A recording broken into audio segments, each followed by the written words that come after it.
Growth therapy. Okay, testing. 1, 2, 3. I feel like that sounds better. Oh my god, that sounded really obnoxious. Can you? This is so. Okay. the noises I hear. Can you do one for the ASMR. ASMR. Okay, guys. Welcome. This is the wine. I'm about to put it in my mouth, and then I'm gonna spit it on you.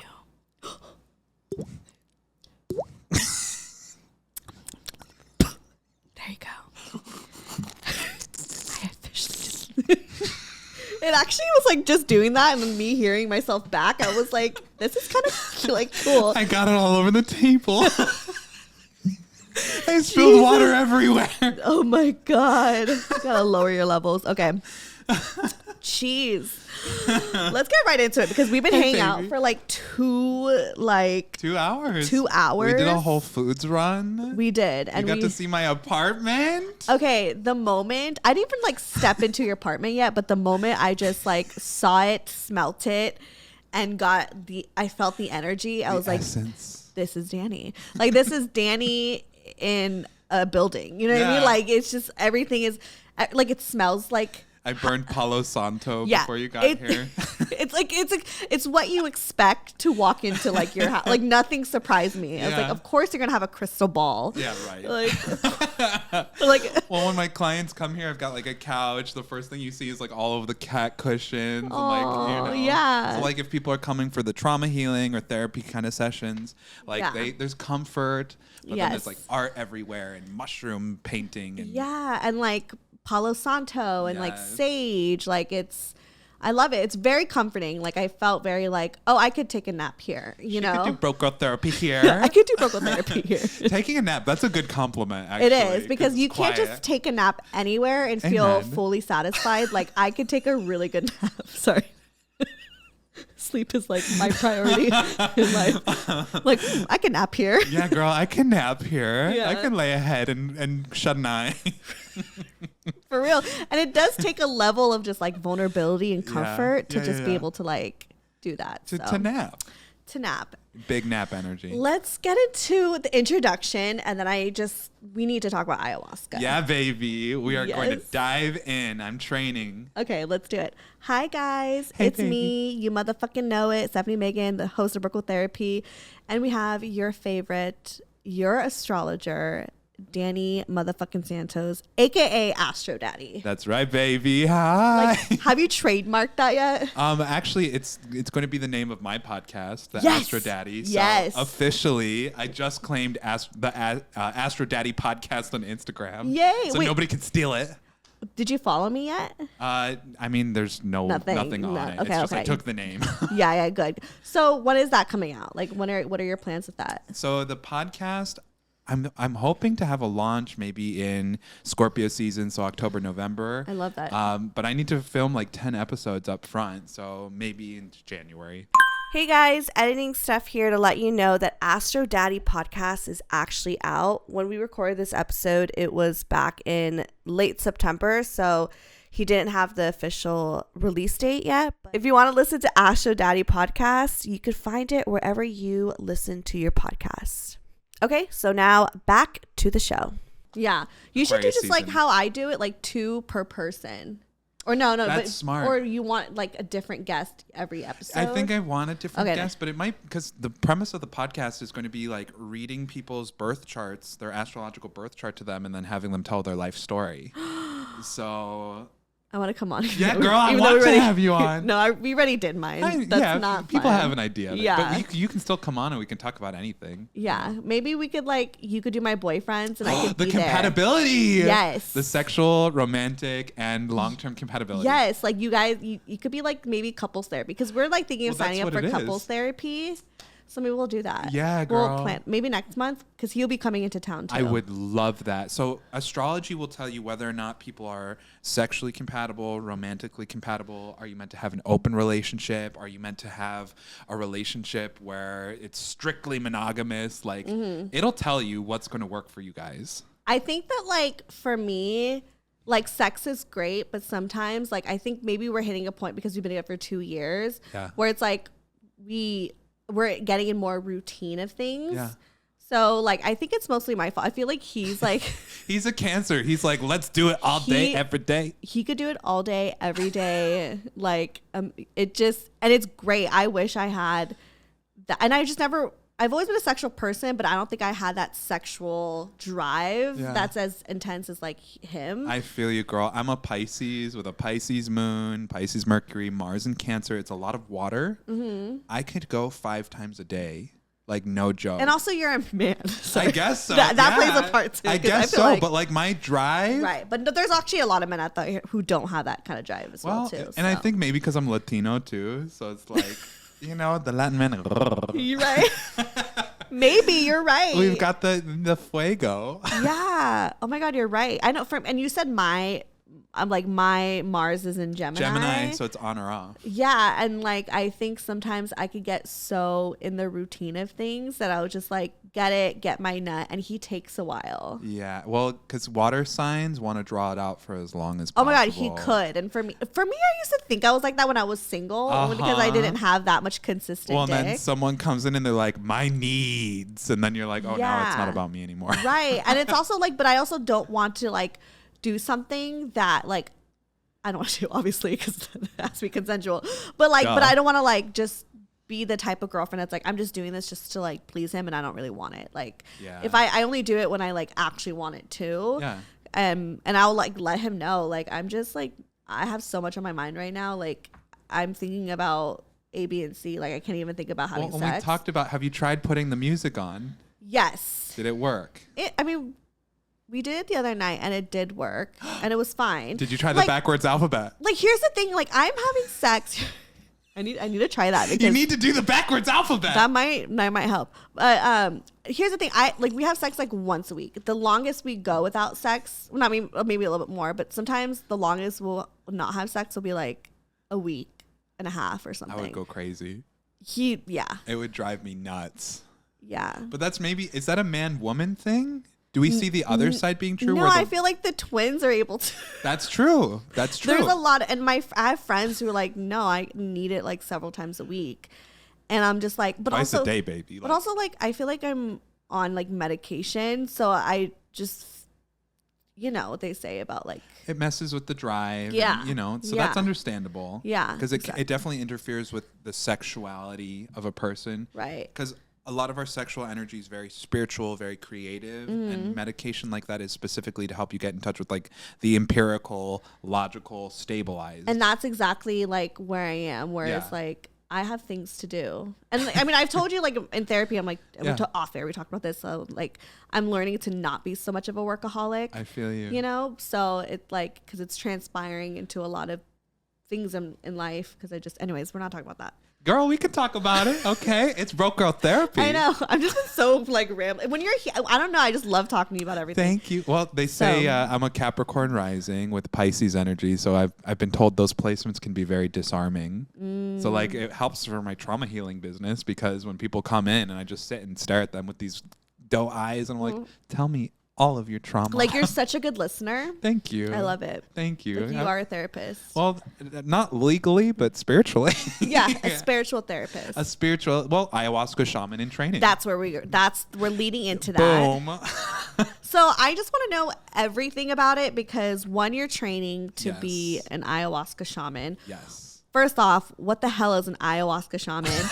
And what is ayahuasca? I feel like it's not. It's getting more talked about, and I have an idea of it, but I feel like there's still so many people who are not fully aware of the powers of what ayahuasca could do. Hell yeah, girl. Good question. Yeah. So ayahuasca, the translation of that name comes from, I believe it's the Shipibo language, which is the tribe I'm training through. It's called the Shipibo tribe.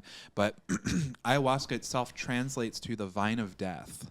So because, ayahuasca is a plant. Basically, it's a leaf and a root that are found thousands of miles apart from each other in the Amazon rainforest. And you boil them together and it creates a psychoactive drink. Whoa. So it's a drink. It's like a tea is what some people call it. But when you boil the leaf, there's DMT in it.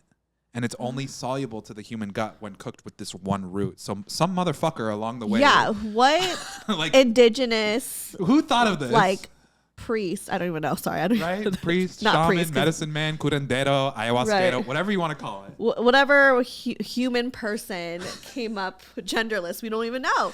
Came up with this idea and like was like, this is lit. Yeah. And they're like, ooh, tripping balls. Yeah, like what? Okay, so you drink it and then kind of walk me through the experience because it's something that like I've always wanted to try, but I've always been kind of fearful of like psychedelics. Well, first of all, anyone who goes to ayahuasca. I'll do hella coke. Like I'm comfortable with that, but like I won't. So you can't do that beforehand. Okay? If you're going to go do ayahuasca, you have to do like a month detox beforehand. Just kidding. I haven't done coke since 2019. I feel you, girl. I need to stop acting like I'm out Coca-Cola. here. I'm out here doing drugs. I know. Diet Coke. Whatever that stuff inside of it is called. Yeah. Aspartame. That I don't shit's even pretty know. bad for you. Yeah, all of it. So anyway, when you go to do ayahuasca, you have to prepare. Because if you don't, one, it can really hurt your brain. Like it can cause bad mental effects if you don't properly prepare. But two, if you don't do the ayahuasca prep properly, you might not have an experience at all. So those are kind of the extremes. So first of all, you have to do a special diet. So you can't have fats, sugars. Excuse me. You need to eat like a lot of fruits and vegetables. Wow. And, like organic chicken because you're. Oh my gosh. And whitefish, like. You have to eat a really clean diet if you're going to go do. So you have to like hunt for your food. Yeah, it's a paleo diet. Right. Dun, dun, dun. You can't go to the grocery store. Well, you know, like you can buy.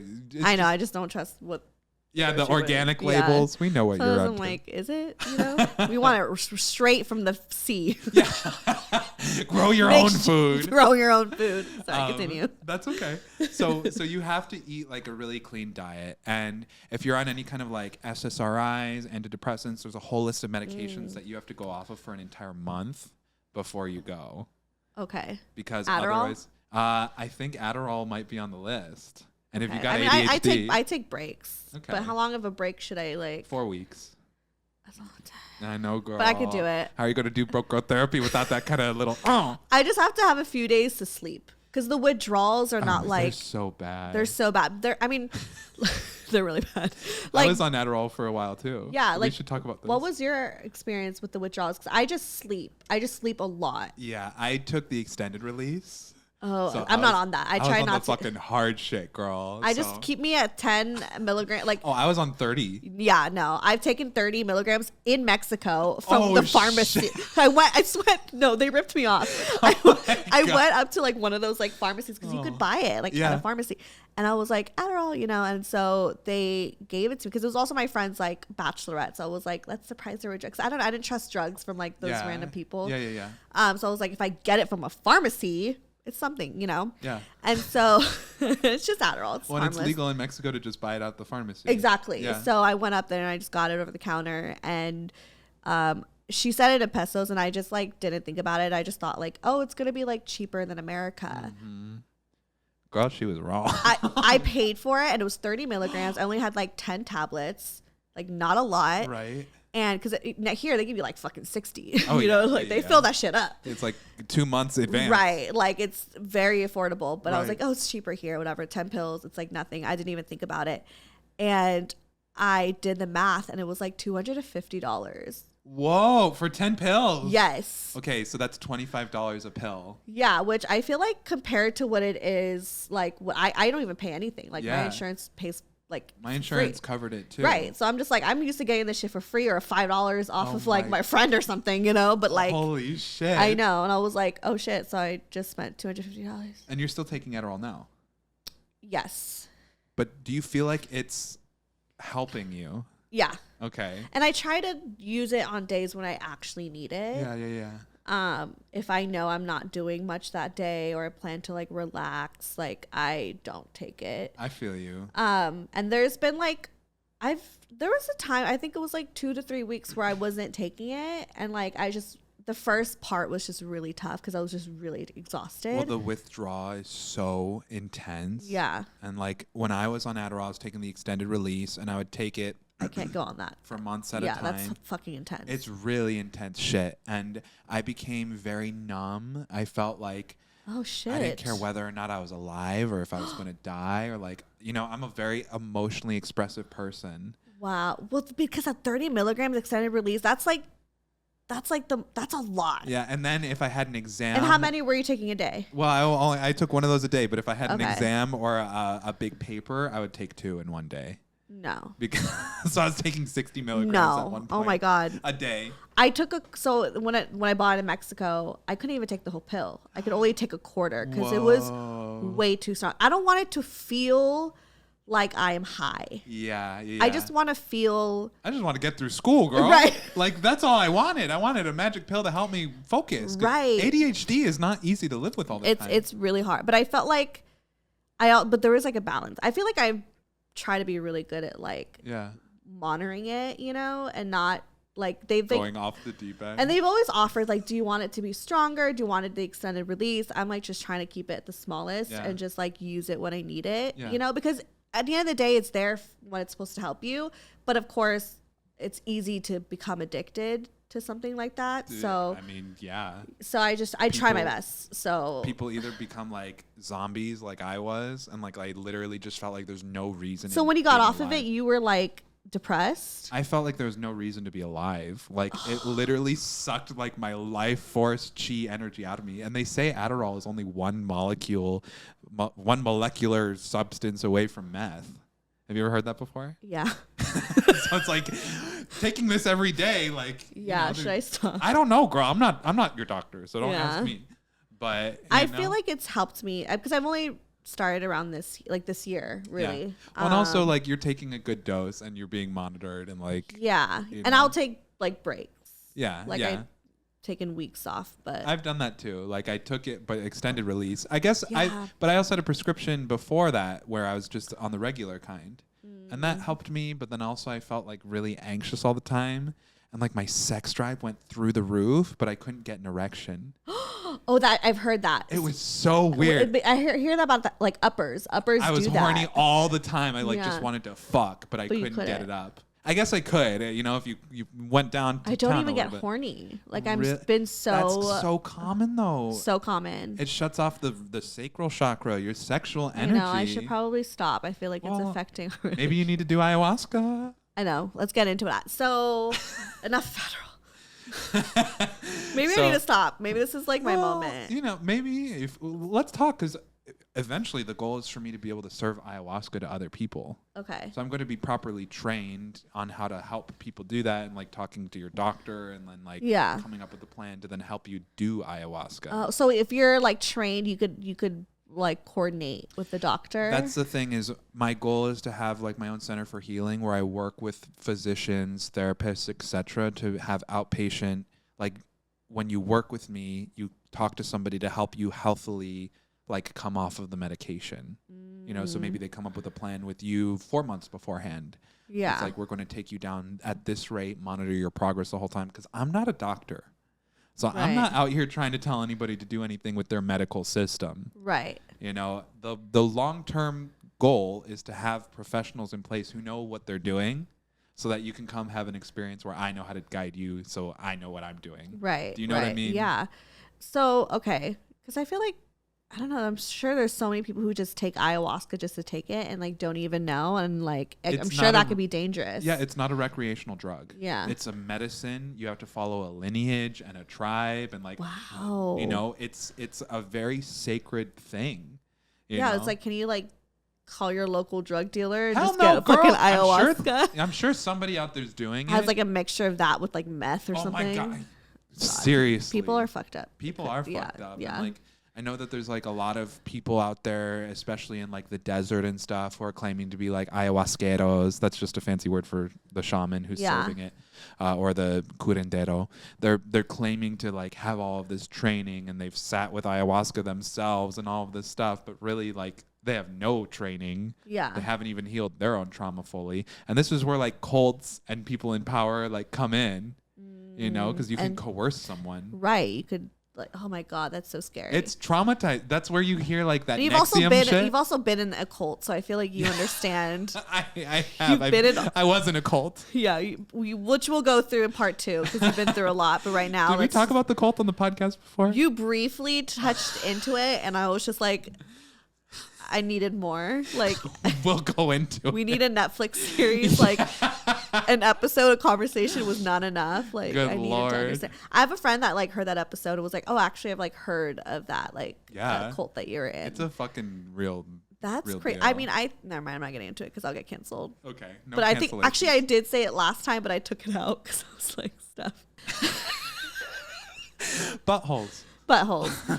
Okay, so you're training. So that's what I was saying. Walk us through what it's like to be on ayahuasca. Okay. Like, what is to be expected? All right, so you did the diet, you did all the preparation, you're finally there. I'm there. Okay, you're in a room with maybe... You have to prep for like a month? Yeah. You need to... Holy shit. It's like you're going to heal. Yeah. Because if you don't you have to be intentional. Yes, that's another thing. You have to come with an intention. So a big part of what I want to do in my business is work with people, read their astrology chart, help them recognize their trauma, bring it all out, etc. So that when they come to sit with me in ayahuasca, they can then like have a cathartic experience. You shit, you vomit, you have emotional purging. Like, all of this happens. You shit and vomit when you're like on it? Yeah. I mean, the shitting usually happens the next morning afterwards, so it comes out the other end. Knowing me, I'm shit as soon as I like swallow it. We'll put you in a diaper. Yeah, I was like, we might honestly, because she's really sensitive down there. That's okay, girl. It's okay to be sensitive. Like I wouldn't be embarrassed. I just want to be prepared. Yeah. Buttholes. Okay, continue. So as we have you kind of prep, everyone comes with an intention, and it's got to be like fully integrated beforehand. So when you sit, the shaman will, welcome you. There's a little chatting beforehand. People might get a little bit familiar with each other. Ideally, you're doing this on a property where there's a lot of plants and trees and good. I love that. You want to be in nature. Yeah. I did shrooms. And I wasn't in nature, and like Ooh, I wish I was. Ooh, girl. I mean, I was at Coachella. I mean, is that nature? Oh my God. Was that traumatizing? There's a lot of energy going around. Thankfully, it was like towards the end of the night, and I was just like, I just want to lay in the tent, and that's all I did. I was just sleepy. Well, here's what people don't understand is psychedelics are medicine. It's like a very sacred thing. I mean, sometimes the best medicine you can have is like laughing on your couch at funny videos with like a friend, but that's intentional too. But if you're having a bad trip, like people need to know how to handle that kind of situation. I was going to say, because that's like my biggest fear is to have a bad trip. Yeah. Like I remember always hearing like just, bad stories when people would take psychedelics and like freak out. And like for me, like I have a family history. I mean, I'm not diagnosed with this, but I have a family history of like schizophrenia and like bipolar and stuff. And that's stuff that would be very important to talk to a doctor about beforehand. So you if you have that in your family history, it's possible that if you do too many drugs or you don't prepare properly or whatever. That's why I don't even really like to smoke weed. There you go. Because I feel like very paranoid sometimes, and it's like really uncomfortable. Like I get more anxious. Well, and sometimes it's better to not do the psychedelic. Yeah. Like sometimes it's better to just do therapy and like eat healthy and get enough sleep. So I shouldn't do it. Well, it depends. That's why, again, I'm not a physician. So the ultimate goal is to be working with psychiatrists, psychologists, doctors, so that people can make an educated and informed decision for their health beforehand. That's true. You feel me? Yeah, because it's like, like I've never had like an episode of like psychosis, but I've like seen people very close to me, like I'm going to cut this out. Okay. And I've seen him have so many like psychosis episodes, so it's like very like scary because it's like he's not even on drugs. This is just like his fucking mind, I feel you. And so to see that, and so to think that like that could have been me. So there is this kind of like sometimes fear that one day I'll have a kid who will go through that, and that's like really scary. But another story for another time. For sure. But if I do, that's why I haven't like really dabbed into it. Like I only taken a little bit of shrooms, but it's like taking an edible. I feel you, girl. But like ayahuasca and stuff like that, I feel like. Well, if you've done shrooms. Okay. Shrooms and ayahuasca are incredibly similar. Okay. If you haven't had a negative reaction to shrooms, you know? So like I honestly like, I mean, I only took small dosage because I was, again, trying to be like careful. Responsible. But I felt fine. Like I honestly felt better than like a lot of times that I've smoked like hella bowls of like weed and like bong rips and shit. There are stories of people out there who smoke weed and then they have full on like mental breaks, psychotic breaks, or it activates schizophrenia in them. So. Yeah. And like that's what I heard too, was like, because you know my family member schizophrenic and everything like that, like because seeing them go through it, and like he smoked a lot of weed. Yeah. And so when he did, that's when like it would activate something in his mind, you know? So it's everyone is just so different. Yeah. And I hate when people are like, maybe just try a different strand. Maybe you need this, you need that. I'm like, I've tried it all, bitch. Well, what is it that people always say? What are the different strands of weed called? They're like, oh, you need to smoke the stevia or whatever the fuck. Yeah, I'm just like, it's just capitalism at this point, and you're just trying to upsell me bud tender. Like my mind just doesn't work like that, and I don't like how I feel. So I feel you. You know, I rather be up. Well, and I just want to emphasize, anything from weed to mushrooms to ayahuasca to anything that comes from the earth, these things are like sacred medicines. Yeah. And weed has just kind of become like the new thing it's legal, everyone has access to it, but again, like everything in the right dose. You wouldn't drink ayahuasca every single day, especially not under the supervision of like a shaman or a guide. Yeah, it's like smoking weed every day might slow you down. Right, you know? right. There's always a balance. Yeah, with everything. I feel you so much on that. You know, we want to find the shades of gray. Right. So when you go to the center and you're prepping, and you know the shaman's there and you're sitting, and the way that it works is usually there's a room where you've got maybe 15 to 20 people who are preparing to drink ayahuasca. Yeah. So the shaman will give a little spiel at the beginning, and everyone says their intention, and they kind of, you know, speak to the spirit. They call ayahuasca the grandmother spirit. Oh, wow. So she's a loving mother, but she can also hand your ass to you. Let you fucking know. Yeah, baby. So, and that's a big thing. Ayahuasca will pull out the truth. So if there's a truth that you're denying or something you don't want to look at. I feel like, I'm sure there's stuff that I don't want to look at, but I don't think there's like, I feel like I've like faced a lot of my shit. Yeah. Well, and sometimes what it'll do is reactivate your past. But you know what? There's a good amount of things in my life that are blacked out. Not because I was like drunk. Yeah, but because we do that with our trauma. So there'll be like certain memories that will come up about a certain time of my life, and I'm like, you're saying that I was there, and that sounds like a very traumatizing experience, but why don't I remember it clearly? You know, so maybe that might come up shit. Well, and there's like, I had some experiences like. So to maybe jump the gun here, if you're training to be an ayahuasca shaman, you have to do what's called a dieta, which this is different than the diet, the dieta that you do to prepare. This is where you do a plant diet. So you work with a plant over a long period of time as a way of like merging that plant to your soul to heal yourself. So you have that plant as an ally in your soul. So on one of my plant dietas, I relived childhood memories of my grandfather and me sharing a room, and I hated him for no reason. The fact that he was in my space, I hated him. And then like I was relived the memory of being in the hospital and he was on his deathbed, and I was just like, I feel nothing for you, like in my mind.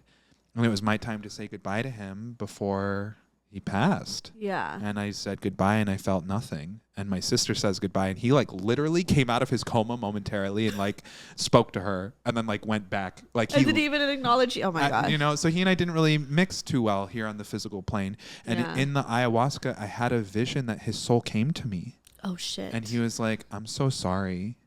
You know, all of those times that I like made fun of you as a kid, because I used to like pick my nose like this, maybe not pick it, but like wipe my nose like this. Right. He would always comment on it.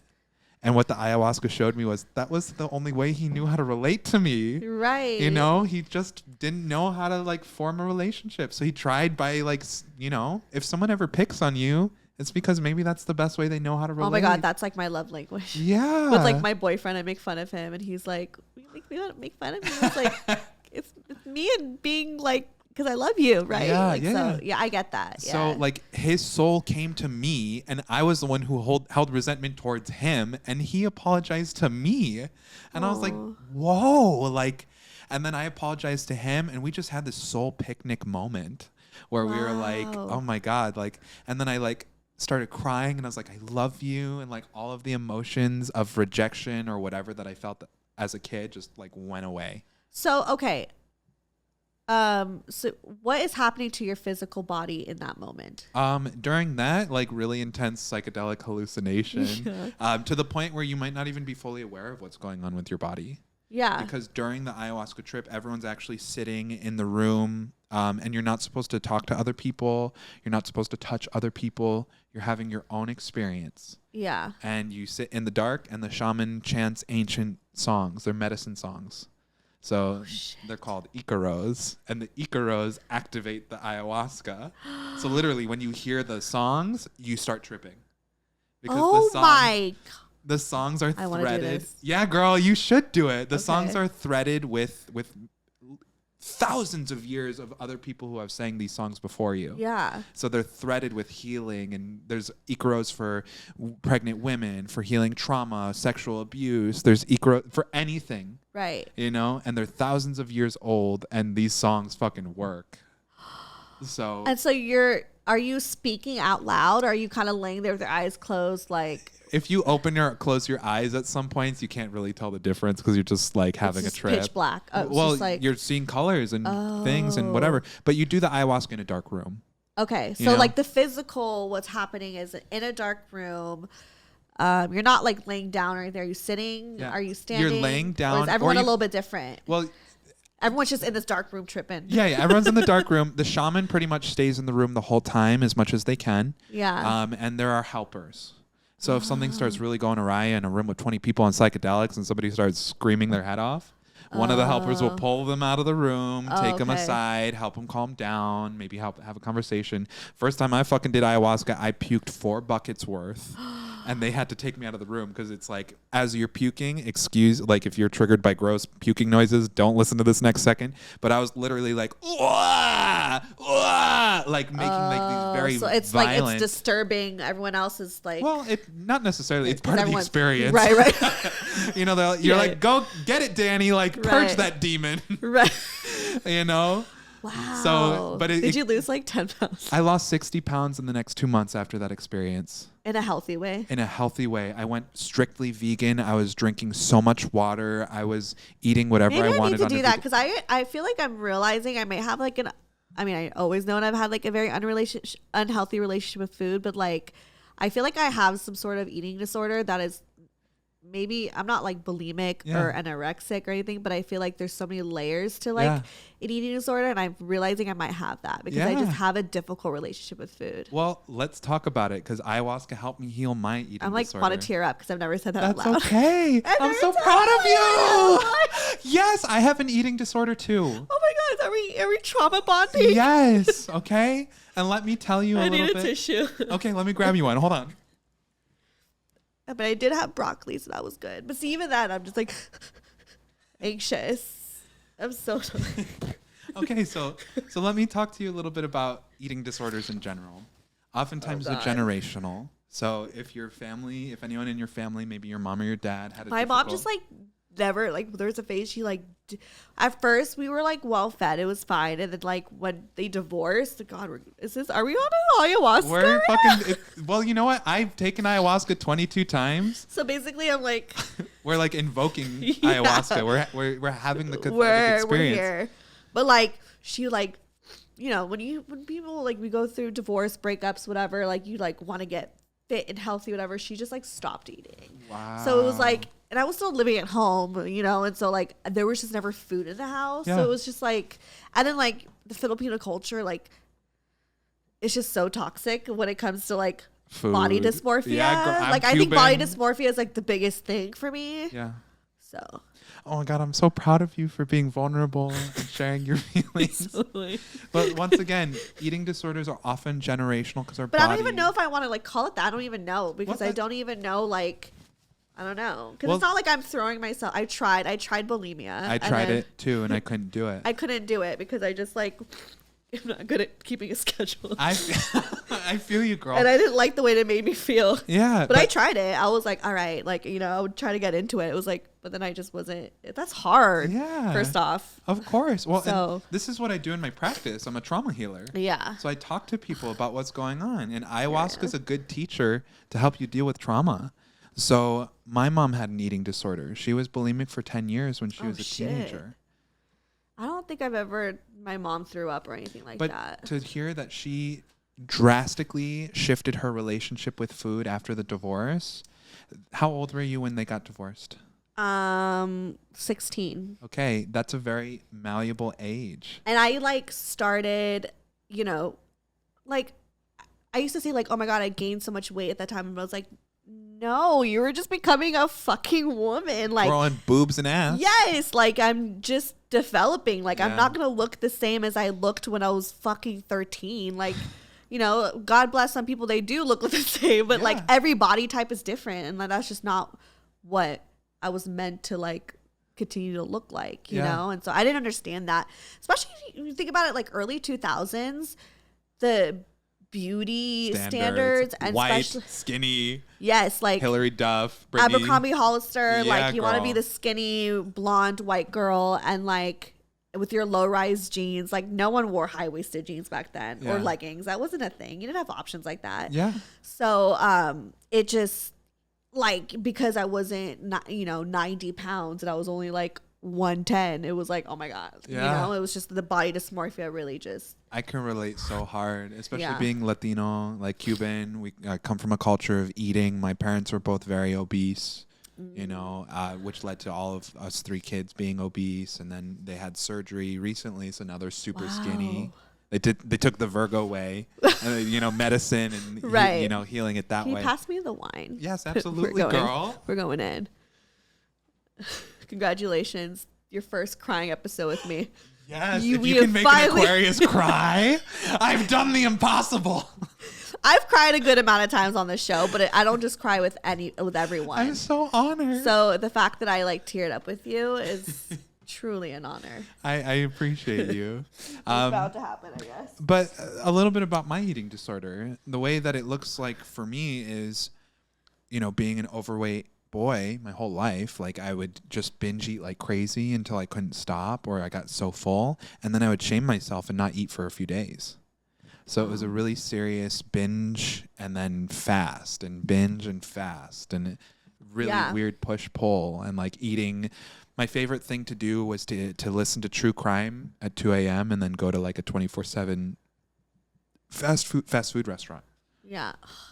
I'm like burping now. It's bringing it all up. I know. We're bringing it out of each other. Yeah, right? But that's kind of like ayahuasca. You drink it and then it's like you start burping. And also when you talk about ayahuasca, it does invoke the spirit. You know, and I've done ayahuasca 22 times, so I've got a lot of it in me. You have the ayahuasca spirit. I've got her, girl. Okay, you are ayahuasca. Spirit, high five. Well, no, we work together. I am not her. She's my coworker. Yeah. And my teacher. She's a good teacher. But, you know, so just to be able to say something like that out loud, like I have an eating disorder, I wasn't able to admit that to myself until this past April. That's the first time I made a post about it on Instagram. I came public about it. And then all of this support started rolling in. A friend of mine who's a nutritionist was like, let's work together. I'll help you with your eating disorder. Sorry. That's okay. Quickly. I'm also getting my period. Well, talk to me. What are you feeling? Because I don't know. Just like a relief. A relief? Like it's and I'm also not your like fault? Embarrassed. So No. Let's put it this way. It's not your fault. You have an eating disorder. But that's like, it's also kind of like uncomfortable to say because I'm like, do I? Because I don't like, because I know there's so many people out there who like, not saying that like my struggle doesn't matter, but like, you know, like Jeanette McCurdy's new book. Yeah. You know, like she talked about like hers. Like I was not to that extent. Yeah. But it's like, but I related in a way that was like, oh yeah, I do have such a like uncomfortable relationship with food. Like it's just I've never had a good relationship with food. Yeah. Well, and let's just define the terms. Eating disorder.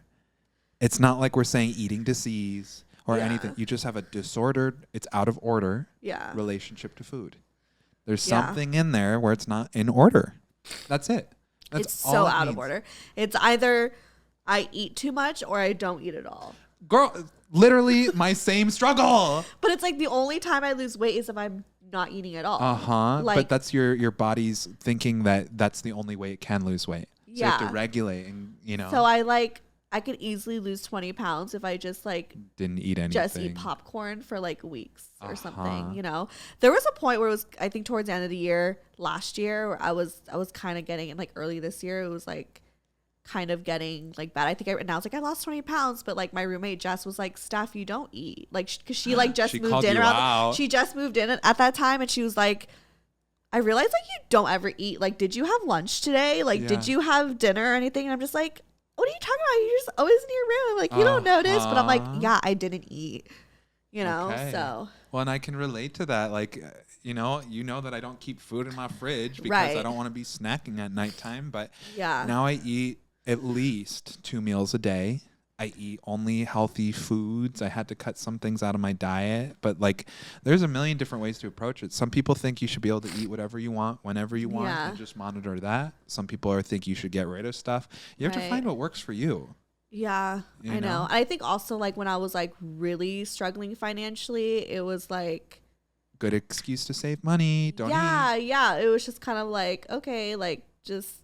I was surviving on oatmeal, and it was sad, but a part of me was like, this is kind of nice. I'm kind of thin right now. I'm only eating oatmeal, and I was probably 60, 70 pounds lighter back then. Wow. It was just because it was just all I could afford was a PBJ and oatmeal, Well, and to be fair, in the United States, there's a lot of ingredients in our food here that are bad for our bodies. So the obesity epidemic, eating disorders, anything that has to do with body image issues, all of these things, the pharma companies are having some level of activity. Right. And fiber is being removed from the American diet. I saw this video. TikTok? Yes. Yeah, girl, that's where I got that from. No, of this maybe we saw the same video of this girl who's an American and moved to Germany. Yes! We saw the same thing. And Love she was her. showing the physical she's like, I lost so much weight just moving here because but I'm not changing anything I'm eating. It's just I'm eating. People say when they move to the United States from They other gain countries, weight. they gain a ton of weight. Yeah. So, or what's your favorite conspiracy video? And then people will be like, I went to another country and ate whatever I wanted, even candy, even ice cream, and I still lost weight. Exactly. I know for a fact if I lived somewhere else, I would be way smaller. Yeah. I'd be my ideal weight. So first of all, well, you know what? There is an ideal weight. And you know what? We are all entitled. It is our birthright to be happy in our bodies, to love our bodies, to be able to eat food, to have a healthy relationship to food. All of these things are good things. And you deserve that. And I deserve that. Aww. I love this. Are we having a moment? Yes, we are having a moment. And anyone who's listening to this, if you need help, you can reach out to me. I can help give you resources. I know people. I have stuff that's worked for me if you want to work with me in my coaching. Or if you there are answers out there. If you have an eating disorder, and I just mean disordered eating, I don't mean you have to be bulimic or anorexic, but even if you have those two, that's also a disorder. Right. But it's not the only type of disorder. Amen. It's not just that. We're not going to quantify only by extremes. Exactly. And it's I think that's why I never really try to define it as that before. My whole life, because I was well, I'm not skinny, so I can't have an eating disorder. I'm not even skinny. Well, but you know what? If you're carrying excess weight that you don't want, and it's affecting your emotional and mental health, that and your relationship with food is a little off. I'm all for pro fat, pro whatever you want with your body, as long as you're happy. Yeah. But if you're not, do yourself a favor and reach out to someone who you can talk to. I think if there's just a lot of guilt, I feel guilty every time I eat. Really? Every time. Okay, so there's an emotion attached to it. Yeah. But did your mom have a negative reaction when she was eating after there was that divorce? I mean, if she wasn't eating in general, there's something going on. Yeah, she wasn't really she was really she didn't do it. I feel I didn't realize it back then because I obviously didn't know better, but I looked back and I'm oh yeah, she just didn't eat. And so we didn't really eat. And she would just eat the really blandest shit. It would just just chicken, no, like nothing on the chicken, just baked chicken. That's it. Okay, you know? okay, let's not talk. even like a side of vegetables, like just chicken. You know, like boiled chicken, cold. Like yeah, like not even the most bland. So here's something that's really important: is everything we need to do in our lives needs to be done with love. So when you eat, you should tell yourself, I deserve a good meal. Yeah. I deserve to feel full. Yeah. I deserve to eat foods that make my body feel good, that I also like. Right. That fits my taste. And you can have it all. I think it's just so confusing because the way that I was raised too, like my parents also like didn't like, you know, like have the greatest relationship with food too. And like also I think in the Filipino community, one thing that I've spoken about this too is like everyone just body shames each other so intensely. Like there's so many times it's like a joke within like our generation. Like you go to a family party and there's always a tita over there who's like, oh, you gained weight, you look fat, or literally. like, you know. And my dad would always tell me when I was single, like, oh, if you like lose weight, you know, like you'll find a man. And I just like cussed him out. I love my dad, but I like cussed him out. But I was just like, don't you dare say that to me. Like, I was like, it's not attracting them that's the issue here. You know, it's more than that. And so it was just like, it's just, you know, so there's a lot of shame. So what I'm saying is like, there'll be times where like my dad like would get us 10 McChickens from McDonald's and be like, okay, here you go, here you eat. And then like the next minute, you know, and I'm just my dad. I think a lot of parents and yeah. a lot of immigrant and my parents. mom and immigrant parents would just be like, oh, you're so fat. Like stop it. You're like, you look so fat, but then like force you to eat. It's the weirdest. And force you to eat unhealthy food. Girl. And don't even teach you the healthy ways to eat and what's good for you and what's not. But they weren't taught either. Right. And in our cultures, I mean, you're Lebanese and Filipina and I'm Cuban. A lot of those dishes are rice based or like Filipino food is heavy. Well, and also like it's not like rice. Is Cuban food though. Yeah, but it's not like rice is bad for you inherently. But here in the United States, fiber is being pulled out of rice. Right. Like fiber is what we need to lose weight. Exactly. It's just all starch. Yeah, All carbs. So there's a lot of reasons. I mean, one of the best things is first of all to recognize, oh, I've got some kind of disorder going on, and then two, oh, it's not my fault. Yeah. I'm living in a broken system here in the United States. So if you want to change, you have to become aware. Right. You know, Aquarius, it's the sign of enlightenment. Yeah. The purpose of the sign is to see the world. It's to see everyone. Like we're all in this collective together. We're in this age of Aquarius. We're here to evolve. Aww. So we can do it. Thank you for making me feel so much better. You're welcome. And it's normal. You're normal. Okay, because I suffer with the exact same thing. I'm healing my eating disorder now. So I feel like everyone has an eating disorder. Well, it's like, not uncommon, girl. It's so, but no one really recognizes like. Well, food is so political too. So yeah, it's such a it's so political. It's so there's always people. What's your diet? Vegetarian, vegan? Oh my god, you know. Yeah, it's a thing. So it's like I'm a gluten-free, raw paleo vegan. And the first time I did ayahuasca, I lost the 60 pounds because ayahuasca was like, you need to cut this shit out of your diet. Yeah. And at that time, I cut out meat and sugar. And I was just eating, besides fruits, I was eating fruits and vegetables and like vegan foods that were not highly processed. And I just lost like so much weight. But then I got fired from the job I was working at and I started working on TV show on a set. Yeah. And sometimes you don't choose your food. They just be having snacks and shit on set. 60, 70, all of the weight I lost and some. Oh, shit. In a month. Like a month and a half, 2 months. Like, yeah. You know, it was fast. Just as fast as the weight came off. That happens to me too. I'll lose it quickly, but I'll gain it back in like a day. So, but that's because I'll eat like a full meal and it's like, we're back, baby. And I'm like, fuck. Like, hey, curves. Yeah. You're still here. So, yeah. You know, with that, I didn't cure the underlying issue. It was a lack of self-love and self-worth. Yeah. And then being fired, I just felt horrible about myself. So then I was like, yeah, I'm going to eat my feelings because I'm a fat bitch.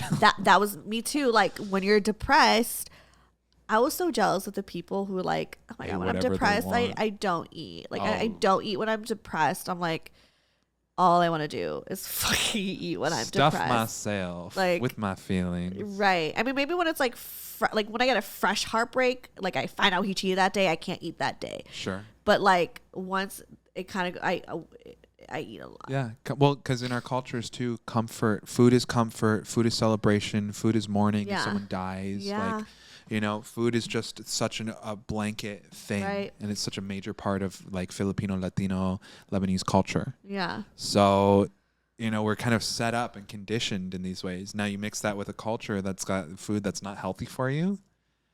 Yeah. Shit hits the fan. But that's one of the things, you know, as I've continued with my ayahuasca, that was my first journey. Yeah. And I kept the weight off for maybe, you know, by the fourth journey, and then I gained it all back. Now, that was 3 years ago, over the last 5 months, I really started addressing my eating disorder and where it came from. And it was being raised in maybe a dramatic environment at times. And then my love for drama and my need for dopamine and stimulation. Yes. And, you know, listening to when you have ADHD, there's a lack of dopamine too. Yes. Yeah. There you go. Yeah. And you know what? There's a huge statistic about people who have ADHD who also suffer with eating disorders, who suffer with having stable romantic relationships. Like, there's a lot going on here. So I think it was theorized that ADHD came from like an unstable environment or something. Like if you're born into that. I mean, research this later, but yeah. But there are statistics out there. And if you're like us, you know, it's not your fault. Yeah. It's not my fault. Yeah. But the medicine to help you, I mean, ayahuasca helped me uncover, okay, I've got this love of drama. I've experienced a lot of trauma in my life and like dealing with that trauma and then realizing that I had to do something about it. So I started seeking out mentors and talking to friends and talking to a therapist and like changing my whole life. And now, I mean, maybe I didn't lose 60 pounds in a month, but in 4 or 5 months, I actually lost 30. Yeah, and you I'm did keeping the right it, way. Yes, and I'm keeping it off. And I eat good meals and I enjoy my food and I feel good about myself. And I look at myself in the mirror, I'm like, I'm hot. You are hot. Astro Daddy. Thick Latina. Thick Latina, baby. But it's like I feel good about myself now. Yeah. And like everyone deserves to feel that way. Yeah. So the reason that I'm trying to become an ayahuasca shaman, it's not even guaranteed that I'll be picked. Is because really? It's not even guaranteed? It's not even guaranteed. You can do all of the work and they can be like, you're not suitable for this. Oh, shit. But I want to be. But it's good to know that they're really trying to like pick the right people. And not just because you're going through a program and like, you know, like it's for people who like go through a program to be a nurse or something and end up being like shitty nurses. It's like, no, we want to pick good ass people who are really going to like guide, because it is a very tricky thing to put people under a spell, essentially. You know what I mean? Literally like, what it is. Yeah. Yeah. Like you have to have people who are like, you got to be trained on this shit. Yeah. But also you have to heal your own trauma enough so that you don't start having transference between you and the people that you're working with. Oh, yeah. Because you have to have your boundaries intact. Ayahuasca teaches boundaries really well. Yeah. I've been through every motherfucking mistake in the book. Like LSD had a fucking meltdown and had PTSD for 6 months. I've had sexual assault. I've had eating disorder. I've had abuse, trauma. I've had it all. Yeah. I've experienced it all. I've made every mistake or gone through just about every trauma in the book that you can. Yeah. So I'm like, you know what? If I could make something of this by helping other people through theirs, who cares if I talk about sex on a podcast? Like, I want people to know I'm liberated. I'm free. I'm not carrying shame. I want people to feel safe. And not judged. Yeah, and not judge. Come, if you're looking for somebody who will accept you where you're at and meet you where you're at, call me up. Yeah. Because I've been where you've been. I've been in your shoes. So that's ayahuasca as the greatest medicine and teacher to me is you can't judge anybody because you've done it too. Right. You know? Yeah, exactly. Oh my God. So how, like when you're in like a middle of like a hallucination, how real does it feel? It feels more real than being here on Earth. Oh my God. Like I don't know how to explain it. And what's crazy is you can be having the ayahuasca vision and like hallucinating and being out of your mind and all of this stuff. And I remember one memory specifically being like, I have to pee so bad. And then the ayahuasca like stopped. And it was just like, go. Like that was the message. So my vision stopped, everything stopped. And it was like, oh, you got to pee? Go pee. Like, it's like, it has a consciousness. It is a spirit. It is a feminine, motherly spirit that wants to help you and aid you on your journey. You know, you're right with the whole like shrooms being very like similar to that as well too, because I used to have a friend who like he used to get so like fucked up drunk to the point where like every time he got drunk he was blacked out and just did not remember the night, and like he clearly had like some sort of drinking problem, and like because it would not stop. It was like he was always, and he would like wake up in the hospital and like not even know what the fuck happened. Like it was bad. And so I need to sneeze. Hold on. That's okay. God bless you, honey. Oh my God. Ooh, that was a good one. I know that was. I was like, I wanted it to be like full and like I wanted to feel it. But anyways, so one night he took a shit ton of shrooms and he, you know, started going through his hallucinations, and he all of a sudden was able to recollect all of the nights that he was blacked out. What? So he was remembering things and seeing things from times. He was like, oh yeah. Like he was able to like go back into those situations where like he was blacked out, like going to the hospital, all this stuff, and like see physically like what happened. Whoa. And after that, like, I mean, I don't know how he's doing now. We're still cool and friends, but he just moved to New York. Yeah, maybe you're not talking about trauma like that. Yeah, exactly. But like, I remember after that, like, it really changed him. Like, he didn't stop drinking completely, but he was like, all of a sudden got really like, had boundaries with drinking. He was like, oh, I'll just have a glass. Yeah. And I was like, how do you just have like, you know, and he wasn't. Kudos to him for yeah, he wasn't going out drinking all the time. Like, he was really like, all of a sudden just like, went to therapy. Like he really, you know, it was really interesting. I was like, holy fuck. Well, there's a lot of studies coming out. There's a man named Michael Pollan who has a book called How to Change Your Mind, and it talks about psychedelics and how it's like they're doing studies on it and how it's like good for your brain. And one of the biggest proponents of psychedelics is it helps people cure their addiction. Oh shit. So like alcohol, binge eating, starving yourself. Yeah, he completely. It was like sex a complete. addiction. It was a complete like 180. Yeah, I mean, I don't know how he's doing now. So, but we still lived together because we were roommates. It worked. It got him out of what he was. It got him what I like to the point where he was like, yeah, I don't need to get fucked up. Well, I'll just have a drink. But before, it was like he had no fucking control. Interesting. Like at all. Like we'd go out and I could just see in his eyes that he's not coherent. Like he'd be there and like talking, but he just, you know, when you like see someone so fucked up and like, yeah, they're moving and they're not there. But they're not there. Like you could see in their eyes, like, okay, they're dancing, they're able to walk, but like his mind is not there. Well, a pretty common phenomenon that I've experienced is like people healing and then relapsing. Yeah, you know, me with my eating disorder or like people with alcohol, and like relapsing is part of the healing process. So if you get on board and you're not drinking or you're having a really good healing and body image stuff or whatever you're going through that's traumatic, once you relapse, it's almost like, oh, sayonara. And then you fall off and the shame comes back in and all of these negative emotions and the self-loathing and the self-medicating, whatever you were doing before. Yeah, it's like being in a toxic relationship. Yes. And you keep going in and out and out. And you're like, it'll be fine this time. And then. But once you relapse enough times, and this is not a PSA to relapse, let me really emphasize that, you realize you don't want to do it again. I'm at the point with my eating disorder where I'm like, I never want to relapse again. I will fight tooth and nail. That is the last time. Yeah. And like, I believe it because I'm like, I believe that too. My lifestyle has changed. I will forever be healed from this because I'm speaking it into existence. Wow. Yeah. Yeah. Like I get that feeling because not that I, you know, had an addiction that I was trying to like heal from, but it was like, I mean, maybe dating shitty guys was a weird addiction. It is a form of weird addiction. It was a codependency. Yeah, like there was. I mean, we all know earlier years of the show, like the last, you know, the last burger I was with. After that, I was like, I'm just done. I just don't want a shitty like you get tired of putting yourself through heartbreak. Yeah, and you know what? And I was like, I want a good man, and I got a great man now. A relapse is a heartbreak.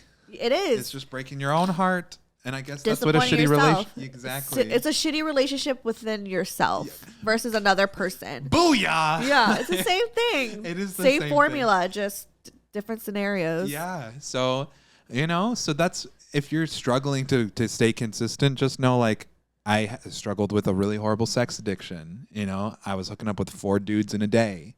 And like doing that compulsively. When does it become like a sex addiction? I mean, I don't know how to define it. I've heard experts be like, oh, sex addiction doesn't really exist. But for me, I'm going to hold myself accountable and be like, it was a sex addiction because I couldn't stop doing it and I needed it in order to feel valid. Like I needed it in order to feel something. And then the sex addiction was followed by a severe binging period. It was patternized. So, so if you find yourself hitting it, quitting it, and then sticking it with food. I don't have sex. Maybe with food for sure.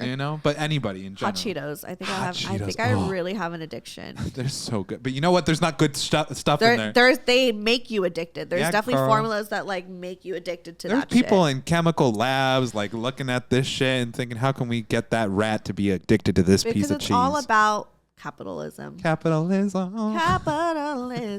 yeah, girl, sing They just want to keep fucking, selling their making shit. that money. Yeah, that's what it's all about. That's what America's all about. Your soul, their money. It literally, they just want, we're just dollar signs. Yeah. We're not human beings to people. But so, ayahuasca helps uncover these things. Like I've dealt with all of these traumas. Wow. I've been through a lot of shit in my life. So what happens when how long does a trip usually last? So generally the ceremony will begin, and it's called a ceremony because it's a spiritual experience. I'm like, that trip. No, that's okay. I'm not berating you. I'm just, as an educational thing, it's a ceremony.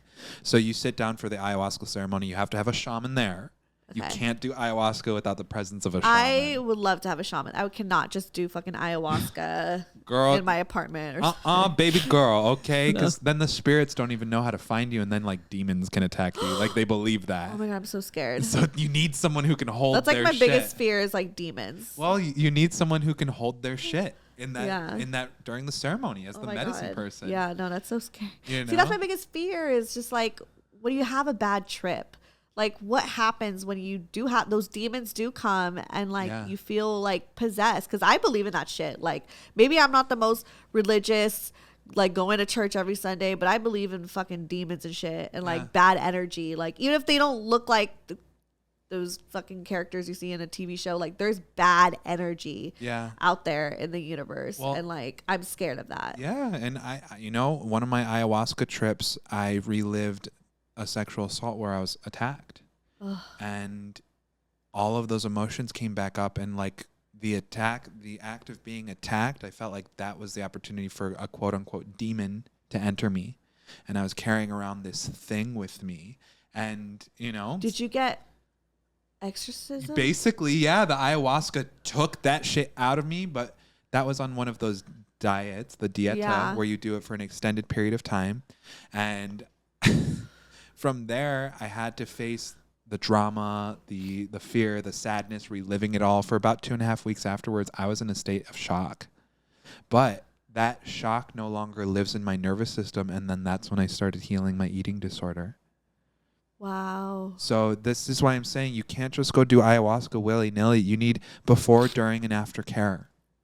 You need someone who helps you monitor your process. But healing is possible. Yeah. I mean, I'm an example of it. I no longer weigh 30 pounds heavier. And so is there just like a safe word or something to use when you're like going through like a bad demon experience? Like, can I say like ayahuasca, stop it, or like, or can someone like come over and like do something to me, like give me a massage or something to help me? Like, I don't know. It's not every time. Like that whole experience that I just described happened during one of the very serious. Like I was on a 9-day retreat going specifically to heal my sexuality. Oh, so I set that intention. But I'm just scared that I'm just gonna somehow have a bad trip and like. Well, the shaman's there to protect you. So if that starts happening and you're starting to experience that, you can call out help. You can say help. And the shaman... Because I want to at least, if I'm going to do it, I want to at least know that like if something goes wrong, I have like a safety net, you know, well, like I said, some people scream their head off and somebody has to pull them out of the room. And I don't want to be that chick though.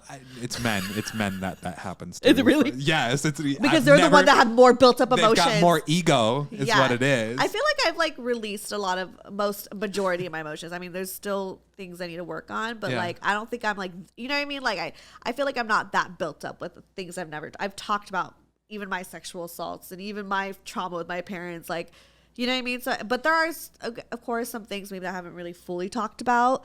And again, now discovering with my relationship with food and stuff that like, I'm sure will come up, but you know, I don't know. I'm just like scared. I don't want to be that guy saying help. Look, it's always the men with the biggest egos. Okay. Is it? Yeah. That are screaming like that because they've got more to work through. They don't face their shit. Yeah, girl.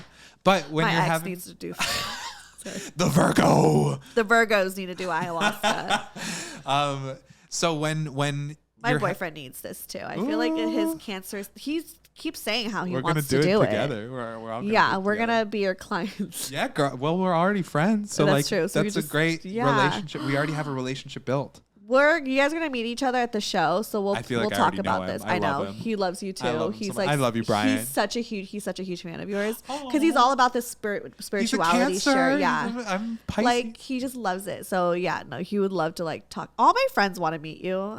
Like my friend that I'm staying with right now, she's like, can he look at our compatibility? Me and my husband. I love everyone. Okay, I love people. I just want goodness in the world. Like let's move to the light. Yeah. But when you're having a hard trip and you say help, the shaman will come to you and say like, "Are you okay? What's going on?" And you can say like X, Y, and Z. I'm having a hard time, and the shaman will chant to you and bless you and like bring your ancestors forward and stuff. Oh, like, good. They'll help you. Okay, I feel better about that because I'm just like gonna sit there like. Yeah. Well, I'm like 22 ayahuasca ceremonies in at this point in my life. So you've been through bad trips before. Oh yeah. And so when they go to you and be like, "You're fine," then like what happens? In the one, I need like an instant thing. Maybe that's something I need. Sure. I'll give you an example. There's 3 levels to this. My first time doing ayahuasca, I fucking tripped. I was wiped. I had no existence. I wasn't a person anymore. I had no track of time. Like, I was just the void, and the void became me. And I'm like so intrigued but so scared. So I'm not saying what it happens to me is going to happen to everyone. Right. I've had times where there were nymphs and creatures and beings from other dimensions that come to you and comfort you. And I want to meet aliens. I've met many an alien on ayahuasca. Oh my god, yeah! I want to just meet like spirits. You know what I mean? Like I want to meet like my future kids. I have actually had 3 different children on the other side a daughter and 2 sons.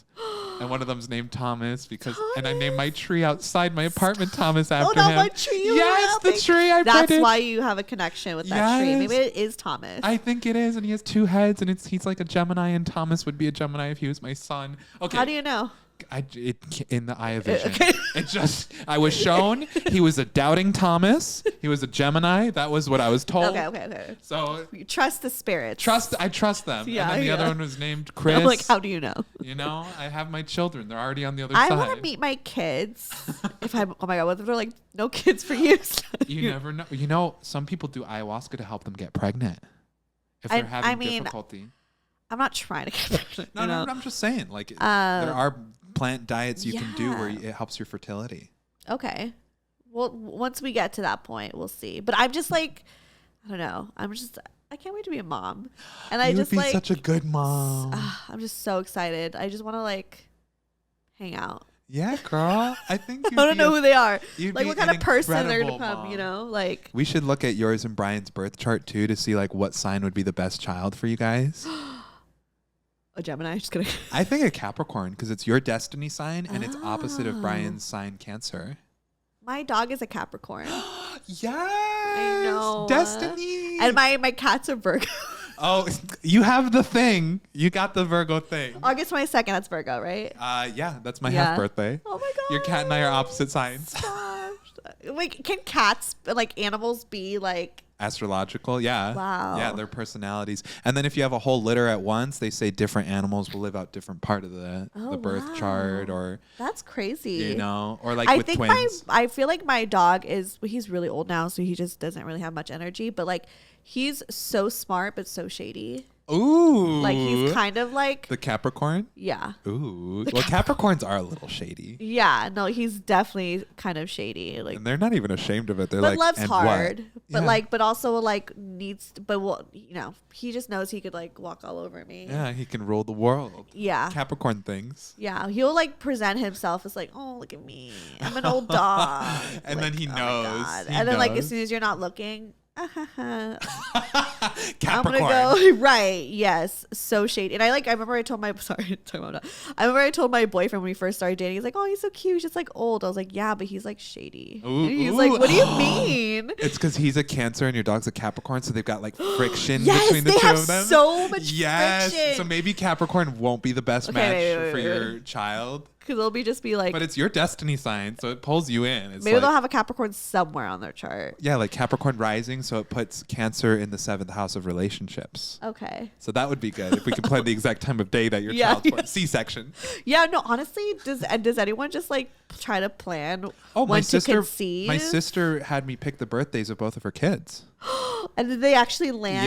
Yeah. My niece and nephew. We're gonna talk. I mean, I feel like my kids are gonna be accidents. You know what, girl? But you can choose when to induce them. Because my sister, the first one, they really like, you know, they got pregnant, and then she's like, I feel like that's like wrong. I don't know. You know, you're just picking their astrology. I just want like human.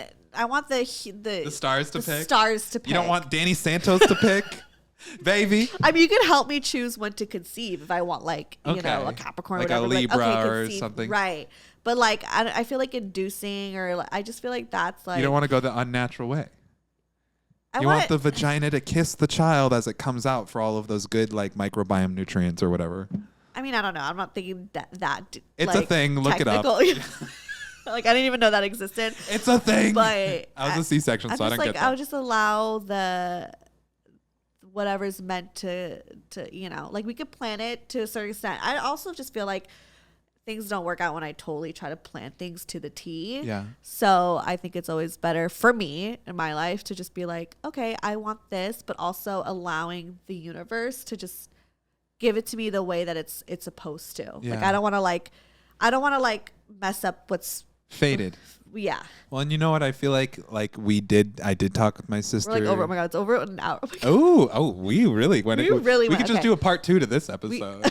You know, we have so much to talk. Well, we do, because we still got to talk more about ayahuasca. Okay, let's finish ayahuasca. Let's go back to that. Okay. This is gonna be a long one. I guess so. I'll try to hit all of the major points in lightning round. Yeah. Okay, so when you ask for help, there's a few different ways that they'll help you. If you're having a severe trauma response, like I did at that, you know, like tripping so hard that I felt like I didn't exist anymore, there is something that they can give you to drink where it pulls you out of the trip. Okay. You know? I'm not going to say what it is because I do not encourage that. That's really only an emergency situation. It's only emergency. Okay, at least to know that, like, there is something. There is something out there to like wash it out if it's like needed. Like, I just want the feeling of like security that someone could just be, even if they're just like there to hold my hand, like someone who's like, I don't know. I just want well, that if I did it with you, like we would ideally do it in a small group, like you, Brian, the twins, and then like, you know. But also, like, I don't know why, but part of me is like, now that I'm thinking about it, like being in a dark room and being on a trip, like what if I'm like scared to like actually know. It's like I'd rather not know anyone. That's good too. Like, I feel like having someone that is so close to me being there. You're not supposed to be next to someone you know while you do it. Yeah, you're supposed like, to put distance. Like, I feel like being next to like my boyfriend, like I feel like, I don't know, there's like, too much transference. Right. If I see him like going through a trip, it's like, because I'm so connected and attached to him, I don't want that to affect me, and vice versa. Yeah. You know, like I'd rather it be a stranger, so we're like very like distant, and I feel like I could be fully in my like hallucinations and not feel judged also. Yeah. You know? Well, and whoever you're next to, you do develop this weird bond too, because you're like, oh, I can hear you crying. Oh, it's like when you're rolling and stuff. I love when you're like on ecstasy and you're like, I've never done ecstasy, so I don't know, but I do a lot of chemically uppers. You do like the natural, like. Well, I'm just trying to heal, baby. I don't even drink alcohol. I'm like, I don't know who made this. Let's pop this pill. I'm like, I think one time, like I did coke, and I think it was like meth. I have a theory. Oh, no. Because I only really did like a really small. Oh my bump. God. And like I was getting so much anxiety because I could not sleep. Like so it was sorry the last happened. time I actually did it. I haven't done it ever since because I was traumatized. Well, you know what? And I was like, maybe not. You know, live and learn. We live and learn, and like I can't judge anybody because I've made so many mistakes in my life. right. I feel you. Exactly. It's just I only just embrace it for the good times, but that last time That was a bad just, time. Whew. Okay, Anyways, so you can drink the thing. What they'll most often they'll do is they'll pray over you. They'll blow tobacco to bless you on you because tobacco just it pulls away all of the negative spirits and it just grounds you back on earth. I love that. So just a little. I have one of my tobaccos right over there. Light me a cigarette. I used to smoke a lot of cigarettes. Well, they just like, and then puff it onto you. Okay. They I'm like, do I puff- get menthols? Although can I do a Camel Crush? You can bring your own sacred tobacco if it's ceremonial and blow it on yourself. No, I don't smoke anymore. I shouldn't. I got asthma and shit. But it's not like it doesn't have all the chemicals. It's just a sacred tobacco. Okay. And then pure. Yeah, it's very pure. And then they'll tell you like. Most often people will be like, is this going to last forever? And the shaman like just encourages you, don't worry, this is going to pass. Like, how long does it take? So ayahuasca, you start at like 7 or 8 p.m. and it goes till about 2 a.m. Okay, so it's like a night out. It's like dinner and like some drinks and a good time. 6 to 8 hours. Okay. But sometimes it can really stretch the whole you. Shift at work. Yeah. But it can stretch you to make you think that it's happening for like years or lifetimes. Like when I went into the void, it's happened 2 times. I've never done ketamine, but I think I can imagine what a K-hole is. I want to like go in space. Well, I've done that too on ayahuasca. I've really? been in like the you stars. felt like you were in the stars? Yeah, I've gone to the astrology signs themselves in the sky and they like teach me astrology. What the fuck? Like there's an intelligence. You will like learn things. You will learn about yourself. I really just want to know what my spirits want me to see and feel and learn. You might be surprised because I just feel like I feel like it shows like I just feel like it's cool because it really just shows like visually and physically like everything that's like so within your soul. Yeah. And like without the external distractions, like you're just like you're literally boiling taking you down. You're literally in your own spirit, distilling you to your most essential essence. Yeah, and I just like want to know, like I want to like see my grandparents. Well, it took me a lot of sessions before I started having visions of my ancestors, but I've seen my mom, I've seen my brother-in-law's dad, I've seen my grandma. Has your mom passed away? Or excuse me, I saw my grandma, my great grandmother. Okay. Do you call her mom too? I guess I do. Oh, because I call my grandma mom. Well, my great grandma is like my spirit guide, and like I've seen her a couple times now. I think my grandma is my spirit guide. Well, that's what my spiritual medium told me. I believe it. Yeah, and she's probably tied on my arm. And she's with you all the time. Yeah, while you're doing the pod. Yeah, but so there's all of that, and all I can say is ayahuasca is amazing. Like it's really life changing. If you want to work with someone who can help you prep for an ayahuasca trip. So when can we do this? Like when? Like. So I've been training for about 3 years. 3 years? Yeah, I've done ayahuasca 22 times over the last 3 years. Okay, so you're about to go into another training. Another training, yeah. And you have to do it every other day for 3 months. For this training, it's a 9-day training. Okay.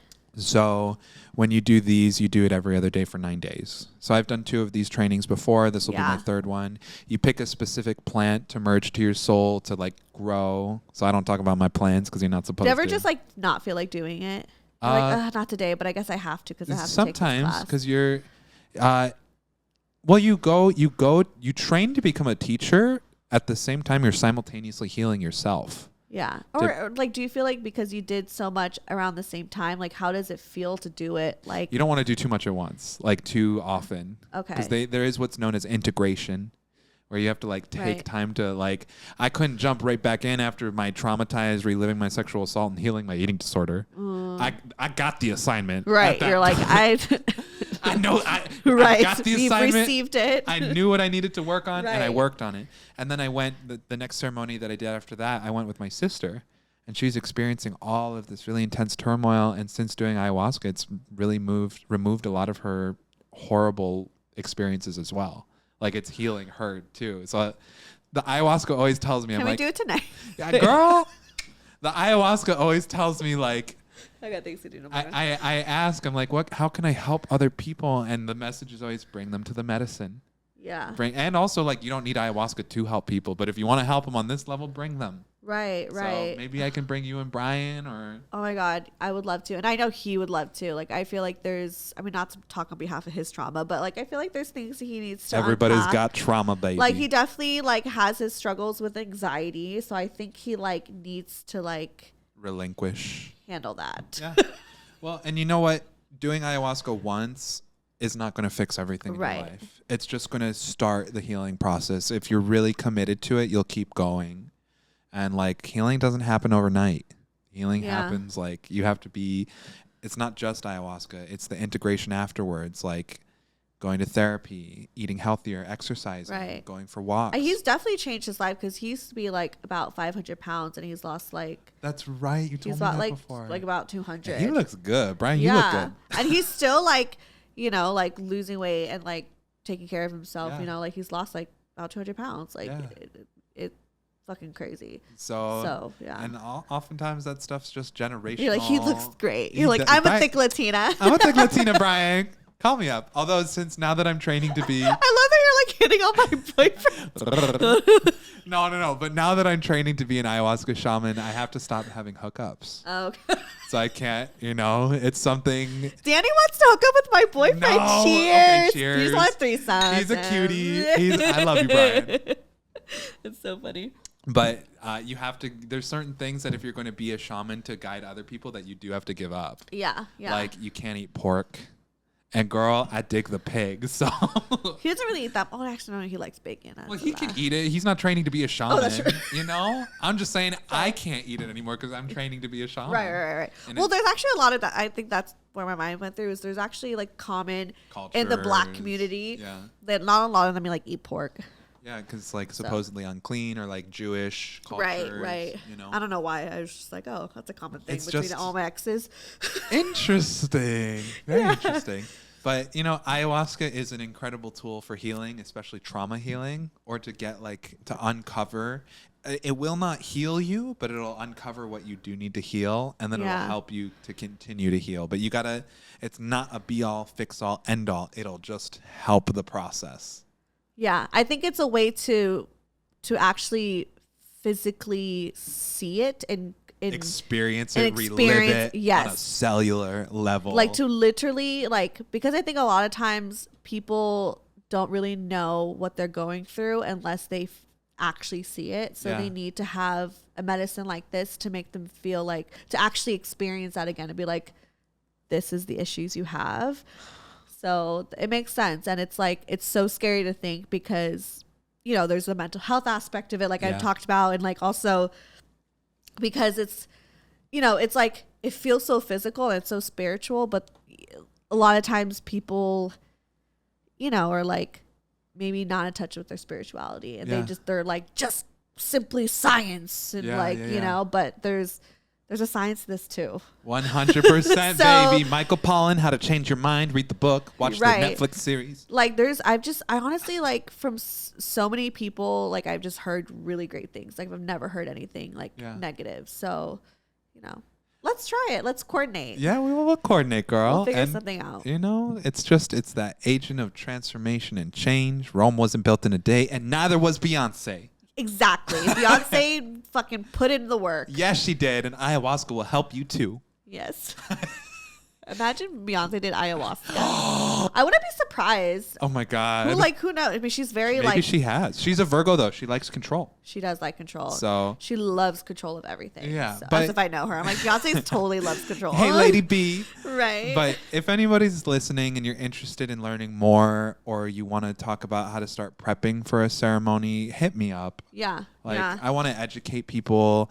Once I'm able to start serving ayahuasca, I want to prioritize. When will you be able to Probably in like anywhere from 2 to 5 years. Okay. I've already been I studying definitely want to do it before I have kids. Yeah, it makes sense, you Yeah. know, because then your I life is heal some shit before, yeah, you know. so you don't have to pass that on to your kids on a biological level. No, exactly. Or a spiritual one either. I would just want them to be a better version yeah. of our generation. Yeah. Well, and I really want to prioritize people who I've worked with in a long format before then. Like I'm building my own tribe. If you've worked with me, like you've got the in, but you know, you have to do the astrology, maybe some coaching sessions, and then it'll become available. But that's like, you know, down the line. You don't just jump to ayahuasca. You integrate some other shadows first. So you go with I help people come up with their intentions. I love this. We could go on and on, but we've hit some time. It's an hour and a half, and we still have to record another episode. But this was amazing. This was so good. I feel like there was just ayahuasca was here in the room. I felt like a little dose of like what my experience would be. Yeah, this is good integration work because for you. I admitted something out loud that honestly I haven't even like said out loud to my boyfriend. Well, I haven't said out loud to like my best friends. Like this is probably the first time they're gonna hear me say those words. Yeah. So that's like, oh my gosh, should I do ayahuasca on the pod? Yeah, girl. Oh my No, god. I'm just kidding. I wish, but no. You gotta respect the ancestors. Like, should we record it? Yeah, no, but it's fine. Yeah, but I'll just tell you about my experience later. Girl. But this has been absolutely amazing. I love you. I love you more. Thank you so much. And Aquarius told me she loved me. I've made it. I feel like I love everyone. Like, is it really hard to get my love? Well, no, it's the sign of yes friendship. And no. Yeah, you're right. Yes and no. You know, like people have to be really special for to have your loyalty and like to like. That's true. You know, that's true. So I feel like maybe I'm like moving closer. No, you are. I mean, the fact that I feel like as soon as I met you, I did feel like this immediate like connection. Well, and my destiny sign is Aquarius in my birth chart, so I actually need to learn to become more like you. And it's so funny. I rarely ever like reach out to people to be on the show. Like rarely. Like people lucky, girl. I get people like pitching to me all the time, and I'm just very like selective. But then I saw you on the Twins pod, and I was like, I knew instantly as soon as I heard you talk, you know, and the stuff that you're talking about, I was like, oh yeah, no, like 100%, like he's my friend. I'm so honored. So I didn't even know like the Twins were recommended to me, like, you know what I mean? Like I feel like I don't ever like, it's kind of a big deal. I reached out to the people at the Astrology podcast, and I was like, if you want to do an episode on ayahuasca and astrology, and like, I just never heard back, and I'm such a super fan of them. Yeah. Like, I can understand people being like, I want to be on this podcast. And I just think for me, it's like, this is such a sacred thing to me. Yeah. And like, I'm trying to tell myself to be a little bit more open though. And because again, you see that's like the same people all the time, but it's because this is very therapeutic for me. Community. And it's my community. Yeah. So having like my friends like Rose and now the Twins and like Rose is so good. HK, I love like, you, Rose. Yes. And like all those people, and like, it's because I feel safe to be myself with them.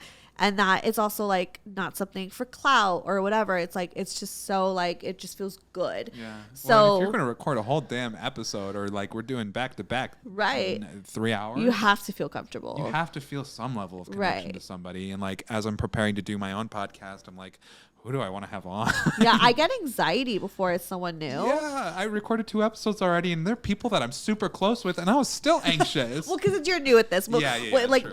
once you get practice, like when it's someone you're comfortable with, you're like, this is an easy recording. This is fine. Right.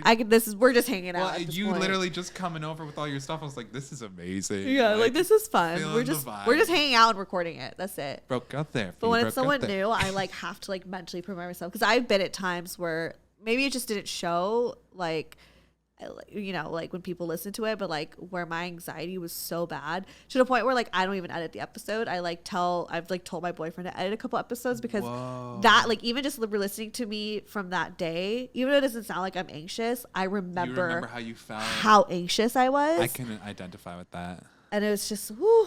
Like, or we were talking about this before we recorded, like sometimes you don't think you did a good job, and then you listen back and right. Well, that went so much better than I thought. You're like, it was fine. You're just so hard on yourself. Although a lot of times you're just hard on yourself. This episode today, I'm like, we did this a was good good. job. There's a lot of there's a more so than I'm mostly like, oh yeah, that was so much fun. This was so fun. I don't get anxiety all the time. Anyways, plug yourself. Okay. My name is Danny Santos. You can find me on Instagram and TikTok. It just doesn't stop. You can find me on Instagram. You can find me on Instagram and TikTok at Santos Crystal Visions. Be on the lookout for my upcoming podcast, Astro Daddy. And I have an upcoming website that's going to be featured soon. If you want to reach out for client services, I do astrology, tarot, sound healing, spiritual coaching, breathwork coaching. Sorry, interrupt. That's okay. Because there's a lot of fraud pages of yours too. Yeah, please be mindful if anyone's messaging you with my name and picture and they're saying something along the lines of "Greeting, Grand Rising. Yes. May I consider you for a reading?" I felt like our so connected. My friend got a message from that thing too. I was like, and she's like, "Oh, Danny messaged me." I was like, "That's not Danny." Nope. I mean, I'm not at the point where I'm really trying to fish for readings. Right, here, you know? right. Like, you'll know it's me because I'll send you a voice note and confirm with my identity if I am offering you a reading that way, but that has never happened. Yeah. So, yeah. You're not check the link in the bio. Grand Rising. Grand Rising!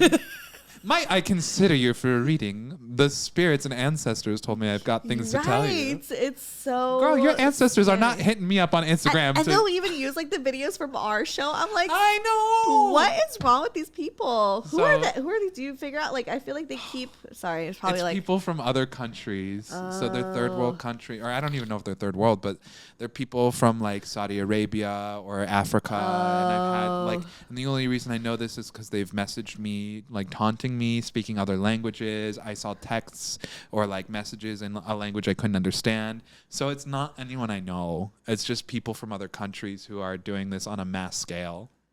We can go on and on about that. Yeah, that's so crazy. Okay, but I just want to let them know too, because I know that like they love following you, and I'm sure like they probably follow the wrong one, and so we just want to clarify that. Well, if you're interested in spiritual healing, if I'm astrology, following him, then that's the right one. That's right, girl. Yeah, just know that check to see if I'm following him. Yeah. So Santos Crystal Visions. Check my followers. Check her followers. Or my following, not my followers. There you go. And if you want trauma healing, astrology, advice, love, shoot me a message. We can set up a session. Or if you just have a question, reach out. I love you guys. Yes. And then follow me, Stefanie Maegan, organobrochotherapy.com. All that shit is there. Love you guys. No. No. Okay, bye. Bye. Broke girl therapy.